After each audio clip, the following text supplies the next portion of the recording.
Низ Солси со Липтеш, стружанка која сакаше да остане анонимна, ни раскажа што се случувало на христијанските гробишта во Струга, кога тргнала да го посети вечното почивалиште на својот татко. Иако свесна дека владата забрани одење на гробишта, сепак како и многумина други се упатила кон гробиштата каде во непосредна близина се наоѓа и џамија. Капиите на гробиштата каде што имало и обезбедување биле затворени, а во џамијата преполно народ. Се чувствувам вели деградирана и крајно понижена. Со свеки врати, со по едно цвеќе да не можеме да оставиме нагроб.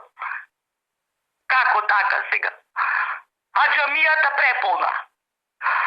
Имаш и во џамијата луѓе? И овај проблем се претвори политички, верски, се чепка таму кај што најмалце треба да се чепка во верата. Се шо е поопасно, кажете ми? Во џамија или на гробишта? На отворено со маски. Сите што дојдат да со маски. Јас не видов никој од џамија со маска да излези. И нема никој да лажи. Видов со своји очи. Нема потреба да лажам, имам 50 години. И сега како може за едни да важи, за други да не важи? Крајно понижена су. Изреволтирана до максимум. Ова е едно големо промашување, вели нашата соговорничка, која прашавме дали за ваквата ситуација гледа одговорност. Гледам во неспособноста на нашава влада. Тоа е. Не се способни. Не се. Се избрзани одлуки, се нелогични одлуки. Еден апел до надлежните да си размислат убаво што прават. Да размислат за нивните постапки. Да носат одлуки кои што се во интерес за цел народ, а не селективно. За едни вака, за други така. Не може гробиштата да се затворени, а џамијата да е отворена. Како се чувствуваме сега ние христијаните?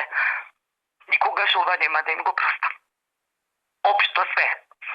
Ова е катастрофа што ни се случува во државава. Охриѓани пак и во вакви мигоми маката ја лечат со црн хумор. Дозволете ни барем да одиме на гробишта, да имаме каде да излеземе, пишуваат на социјалните мрежи. Оти градот е преполн со жители на градовите жаришта на корона. Оние кои ги затекнавме на ривиерата, ги прашавме дали сред ваква криза паметна е нивната одлука да дојдат во Охрид или пак мерките на владата за справување со пандемијата се лоши.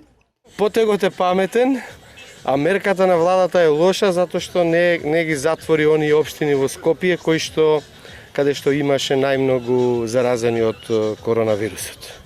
И мислам дека требаше многу порано да се почнува да се казнува.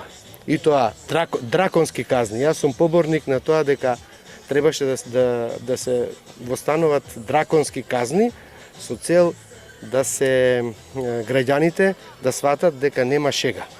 Чим се покажуваат така лоши резултати, очигледно дека треба уште и построго за наша недисциплинирана нација. Охриѓани реагираат дека велат ќе ни го донесете вирусот овде. Па нас кој ни го донесе?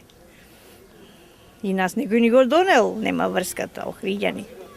И покрај врнежливото време и денеска низ Охрид беше раздвижено, а на терен после силните критики се растрчаа инспекцијските служби.